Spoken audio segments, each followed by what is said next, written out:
ମା ବାପା ଘରକୁ ଆସିଥିବା ବେଳେ ପୋଡପିଠାର ଚାହିଦା ବହୁତ ରହିଥାଏ। ମା ମାଉସୀଙ୍କ ଘରୁ ଆସି ଏହି ପୋଡପିଠା ଖାଇଥାନ୍ତି। ଆସନ୍ତୁ ଜାଣିବା ଗଞ୍ଜାମ ଟିଭିର ସ୍ୱତନ୍ତ୍ର କାର୍ଯ୍ୟକ୍ରମ ଆସ୍ଥା ଆରାଧନାର ମା ବୁଢୀ ଠାକୁରାଣୀ ଯାତ୍ରାରେ ମା ମାଉସୀଙ୍କ ସହିତ ସମ୍ପର୍କ କଣ।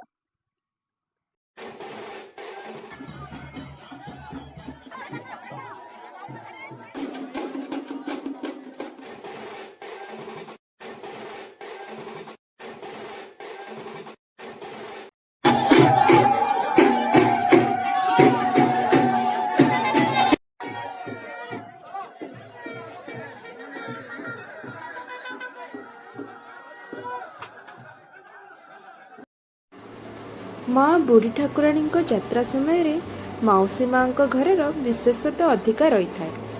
ମାଙ୍କ ଏକ ମାସିକ ଯାତ୍ରାରେ 3 ଥର ମା ମାଉସୀଙ୍କ ଘରକୁ ଯାଇଥାନ୍ତି।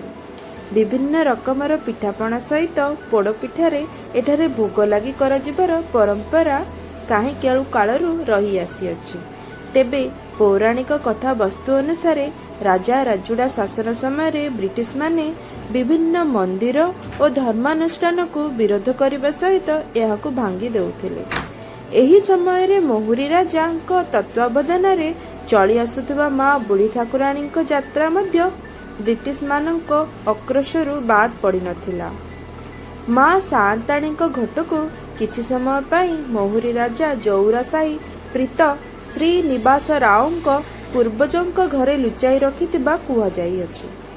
ସେହିଦିନଠାରୁ ଜଉରା ମନ୍ଦିର ଶ୍ରୀନିବାସଙ୍କ ବଂଶାନୁକ୍ରମେ ମାଙ୍କ ମାଉସୀ ମା ଭାବେ ପରିଚିତ।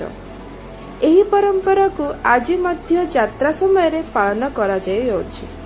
ଆଉ କ'ଣ ରହିଛି ତଥ୍ୟ ଜାଣନ୍ତୁ ସଂସ୍କୃତି ଗବେଷକ ଡକ୍ଟର ହୃଷିକେଶ ପାଣିଗ୍ରାହୀଙ୍କ ଠାରୁ। ମୋ କଥା ଏବଂ ପରବର୍ତ୍ତୀ ସମୟରେ ଆରମ୍ଭ ହୋଇଛି ଯେତେବେଳେ ଠାକୁରାଣୀ ଯାତ୍ରା ଆରମ୍ଭ ହୋଇଥିଲା ଆଦ୍ୟ ସମୟରେ ସେତେବେଳେ ହୋଇଥିଲା।